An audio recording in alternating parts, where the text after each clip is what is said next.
Assalamualaikum warahmatullahi wabarakatuh. Baik, di sini saya akan mempresentasikan materi kita tentang landasan historis kurikulum pada mata kuliah analisis dan pengembangan kurikulum. Baik, di sini di mana kalau melihat dari sejarah bahwa kurikulum itu kalau kita lihat dari sejarah ada beberapa periode atau ada berasal dari beberapa periode itu sendiri. Yang pertama ada periode kolonial, nasional, dan periode pengaruh Eropa abad ke-19, munculnya pendidikan universal, masa transisi, dan yang terakhir lahirnya kurikulum sebagai sistem informasi. Dan sebelumnya kita jelaskan di periode pertama atau pada periode kolonial, di mana pada periode kolonial ini kurikulum pada periode kolonial ini pada tahun 1642 sampai 1772, di mana historis atau sejarahnya dari kurikulum yaitu banyak berada pada pengalaman di zaman kolonial itu sendiri. Dilihat dari sejak itu juga pada awal pendidikan juga mempelajari tentang agama, membaca, serta menulis. Di mana pada kolonial ini tahun 1642 sekolah ini untuk membaca, paham kurikulumnya juga diutamakan untuk membaca dan mengenai prinsip agama, hukum, dan lain-lain sebagainya. Nah, baru pada periode kolonial ini juga dikenalkan dengan 6 tingkatan sekolah atau bisa dikatakan 6 bentuk kurikulum yang dipakai. Yang pertama adanya sekolah kolonial, di mana di sekolah kolonial ini sekolah yang diikuti oleh sebagian kecil anak-anak SD secara reguler, dan pada sekolah kolonial ini juga merupakan sekolah bagi masyarakat kolonial itu sendiri. Namun presentasinya sangat kecil. Jadi pada masa kolonial ini masyarakat yang lain tidak ada ikut terlibat kecuali masyarakat kolonial itu sendiri. Dan persentasenya atau keinginan untuk sekolah juga belum banyak atau cuma dalam bentuk persentasenya masih kecil. Nah, maka lahirlah sekolah yang selanjutnya itu sekolah kota, di mana pada sekolah kota ini merupakan SD populer dan dikendalikan oleh kehadiran anak-anak di sekolah, di mana pada anak-anak yang sekolah ini juga tergantung pada kondisi cuaca dan dukungan dari orang tua. Jadi kalau orang tua dan cuacanya tidak mendukung, maka sekolahnya tidak bisa dilaksanakan pada sekolah kota ini. Dan prinsip kurikulum yang digunakan itu siswa lebih diajar membaca dan menulis, dan siswa nanti diberikan tugas, lalu tugasnya dibaca diminta oleh guru untuk membaca. Nah, adapun usia pada sekolah kotanya ini itu usianya mulai dari 5, 6 dan 13 sampai 14 tahun. Nah, selanjutnya lahir lagi sekolah swasta, di mana sekolah swasta ini karena di sekolah kota ada batasan-batasannya, ada batasan seperti cuaca yang tidak mendukung, orang tua yang tidak mendukung, maka lahirlah sekolah swasta, di mana sekolah swasta ini juga didirikan oleh masyarakat minoritas beragama, kesukuan, dan agama yang sama. Adapun materi pembelajarannya itu membaca, menulis, dan khotbah agama. Jadi sekolah ini didirikan oleh agama etnis tertentu untuk anak-anak mereka. Jadi mereka lebih difokuskan belajar mengenai agama dan etnis mereka sendiri. Dan selanjutnya lahir lagi sekolah dasar Latin, di mana pada sekolah dasar Latin ini pada tahun 1635 di kota Baton dan mengikuti pendidikan selama 8 tahun. Jadi sekolah ini bukan seperti sekolah saat sekarang, SD 6 tahun, SMP 3 tahun, tidak. Tetapi di sekolah dasar Latin ini mereka disekolahkan selama 8 tahun.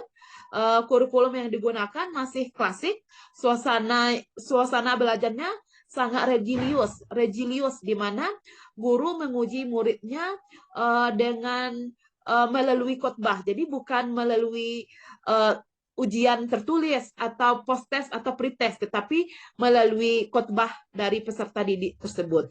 Nah, selanjutnya lahir lagi akademi, di mana akademi ini lahir jika peserta didik tidak ada lagi yang mau melanjut ke perguruan tinggi, maka mereka diarahkan ke lembaga tertentu atau yang disebut dengan akademi, di mana di sini memberikan kursus-kursus bagi mereka sesuai dengan kebutuhan mereka itu sendiri. Seperti kalau di sini seperti mereka yang mau menjadi pendeta, maka mereka lebih dikhususkan atau dikursuskan bahasa Inggris. Maka mereka harus mampu menguasai bahasa Inggris itu sendiri.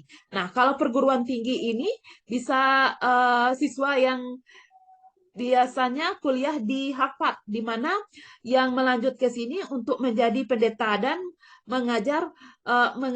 mengajarkan mengenai kitab Injil, dan siswanya juga harus mampu dalam pembelajaran bahasa Latin dan Yunani klasik. Jadi sudah di perguruan tinggi ini mereka sudah kuliah dan sudah diharapkan mampu mempelajarikan kitab Injil, dan siswanya harus mampu belajar mengenai bahasa Latin dan bahasa Yunani. Nah, itu periode kolonial. Dan selanjutnya ada periode klasik, di mana periode klasik ini sudah ada beberapa tokoh yang mencetus kurikulumnya. Yang pertama yaitu ada menurut di mana di sini periode nasional ini juga muncul pada periode revolusi berlanjut sampai awal periode nasional. Nah, di periode nasional ini pertama menurut Benjamin Rush yaitu ilmu pengetahuan, kemajuan, dan bebas pendidikan. Di mana di sini dimaksud itu mendorong munculnya prasangka dalam masyarakat jelata yang simpati terhadap industri dan agar mau untuk belajar, di mana kurikulum yang digunakan itu membaca, berhitung, menulis untuk SD, dan pada masa yang ini juga sudah ada peningkatan. Pada masa SD mereka difokuskan untuk membaca, berhitung, dan menulis, dan pada tingkat menengah menengah dan seterusnya mereka lebih ditekankan untuk bisa berbahasa Inggris, sains, dan tata krama serta moral. Dan selanjutnya, menurut Jefferson pada tahun 1743 sampai 1826, di mana di sini pendidikan untuk kewarganegaraan, maksudnya pendidikan untuk kewarganegaraan yaitu masyarakat agraris dan kaum tani kota besar untuk berdemokrasi dan terlibat di dalam pendidikan itu sendiri. Jika mereka tidak mampu, maka pendidikan ketika itu gratis atau dananya diambil pada dana pajak itu sendiri. Dan selanjutnya menurut Webster pada tahun 1758 sampai 1843, di mana pemilik sekolah dan nasionalisme budaya. Jadi kurikulum yang digunakan di sini itu lebih ditekankan untuk lebih paham terhadap budaya mereka sendiri, di mana masyarakat ketika itu harus menguasai bahasa Inggris dan bahasa mereka sendiri. Jadi kalau kita lihat dari sejarah, mengapa kurikulum Indonesia pada saat ini sudah berbasis budaya, bukan secara tiba-tiba, tapi sudah di sejarah pun sudah ada kurikulum yang mengajarkan mengenai budaya. Dan selanjutnya menurut Max Guffey pada tahun 1800 sampai 1873, yaitu pembaca dan kebaikan Amerika. Nah, yang dimaksud dengan kebaikan Amerika itu di mana adanya rasa hormat pada Amerika atau Eropa atas pemberian ilmu pengetahuan, seni, hukum, literatur, serta tata krama yang telah ditanamkan. Jadi tanpa adanya mereka mungkin kurikulum itu tidak akan ada atau pengetahuan itu tidak akan ada. Dan selanjutnya baru kita masuk ke pengaruh Eropa abad ke-19. Di mana di dalam periode ini pengaruh Eropa pada abad 19, yang pertama menurut Pestalozzi pada tahun 1746 sampai 1827 itu melihat kepada metode. Adapun metode yang digunakan itu metode khusus dan metode umum. Di mana di sini metode khusus dan umum itu bisa kita lihat metode yang secara klasik atau metode yang masih umum, di mana pembahasan di pendidikan ini lebih menekankan pada SD yang modern, atau pendidikan itu harus harus lebih modern. Dan proses pendidikan lebih didasarkan pada pengembangan kemampuan anak itu sendiri. Jadi metode khusus itu harus mempertimbangkan, misalnya anak-anak itu secara pikirannya sudah sehat atau belum. Bukan maksud mereka, yang dimaksud di sini itu apakah penglihatannya sudah membaik atau indera pendengarannya tidak baik. Jadi kalau kita lihat secara sejarahnya, Pestalozzi ini sudah mulai mengarahkan jika ada siswa yang berkebutuhan khusus, maka mereka harus tidak bisa bergabung pada masyarakat, pada sekolah umum, tetapi mereka harus diberikan metode-metode yang khusus. Nah, yang kedua ada Proibil yang pada tahun 1782 dan 1852, di mana di sini terbentuknya atau pergerakan dari taman kanak-kanak. Jadi taman kanak-kanak ini bukan, kalau kita lihat dari sejarah, ini sudah ada dari pengaruh Eropa, sudah ada taman kanak-kanak atau yang disebut dengan TK ini, di mana di sini anak-anak itu lebih diajarkan untuk bermain. Jadi anak-anak di usia 4 sampai 3 tahun ini harus lebih bermain, dan bermain itu juga memiliki dampak positif untuk mencerdaskan intelektual anak itu sendiri. Dan selanjutnya menurut Herbach pada tahun 1776 sampai 1841, di mana di sini kurikulumnya lebih menekan kepada moral dan pengembangan intelektual. Di sini juga yang terakhir itu menurut Spencer, di mana menurut Spencer itu pendidikan itu harus ilmiah dan bermanfaat. Nah, di sini maksudnya bermanfaat itu harus membantu membesarkan anak-anak dan memelihara anak, mulai dari hubungan sosial dan pembentukan karakternya, dan memiliki manfaat dalam jangka panjang, dalam jangka panjang baik untuk kebutuhan dia sendiri maupun untuk masyarakat banyak. Dan selanjutnya itu munculnya pendidikan universal. Itu periode ini pada tahun 1820 sampai 1920. Di mana di universal ini ada sekolah monitorial, kurikulum tingkat SD dan akademi. Di sekolah monitorial yaitu menciptakan siswa yang cerdas sebagai yang cerdas dan mampu membimbing peserta didik lain. Baik, jadi misalnya satu orang mereka yang hebat di sini bisa membimbing teman-temannya lain, atau bisa disebut dengan tutor sebaya. Nah, di kurikulum tingkat SD, di mana yang dikatakan kurikulum tingkat SD di sini yaitu menanamkan khusus pada peserta didik itu materi pembelajaran dasar yang penting-penting saja. Jadi siswa tingkat SD belum diharuskan untuk kritis, tetapi mereka hanya diberikan pembelajaran yang kurikulum yang digunakan itu memberikan pembelajaran yang penting-penting saja, seperti membaca, menulis, berhitung.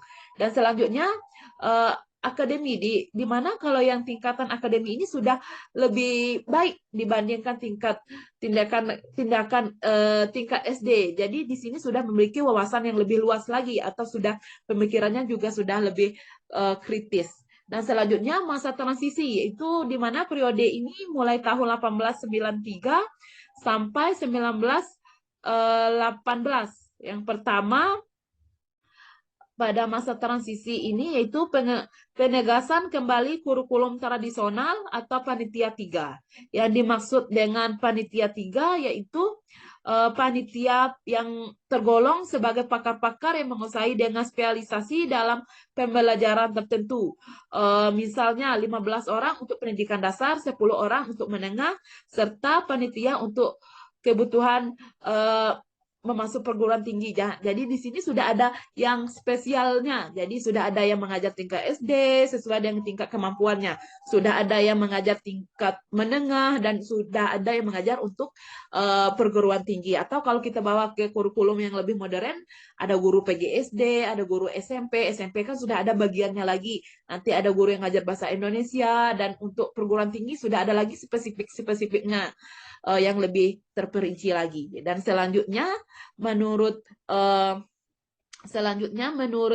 Flexner pada tahun 1866 sampai 1959 sebuah kurikulum modern, di mana yang dikatakan sebagai sebuah kurikulum modern itu membentuk kurikulum nasional untuk sekolah yang yang lebih lebih baik dan menguasai 4 kategori. Yang pertama sains, industrialisasi, civitas, dan akses akses dan selanjutnya John Dewey, di mana menurut John Dewey ini pendidikan pragmatis dan prinsip ilmiah.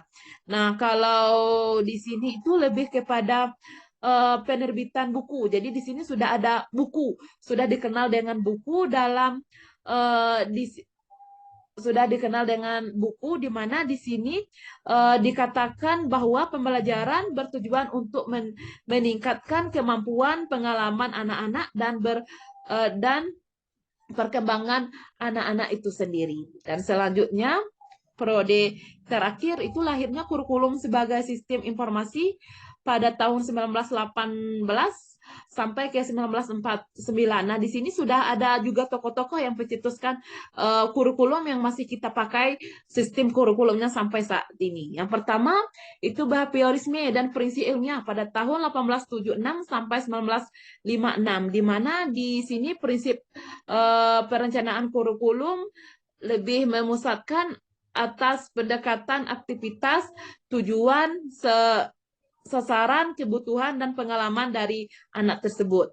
Dan selanjutnya buku tahunan ke-26, di mana buku tahunan ini pembentukan kurikulum masa lampau dan masa kini, di mana dianggap ideal. Jadi sudah ada evaluasi, sudah ada dipadukan kalau yang dulunya seperti ini, kalau yang akan masa kini seperti ini, maka akan dilahirkan sebuah kurikulum yang dianggap relevan, yang harus diterapkan. Di mana di sini terpusat pada hubungan dalam kehidupan manusia, berhadapan dengan kenyataan dan permasalahan lokal, nasional, dan internasional.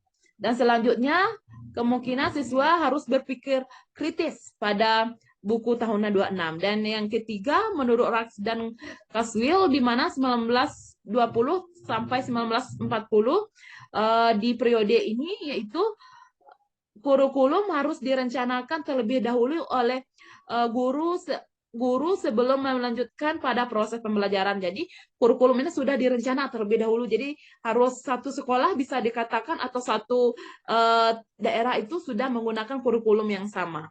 Sudah ada perencanaan yang terlebih dahulu.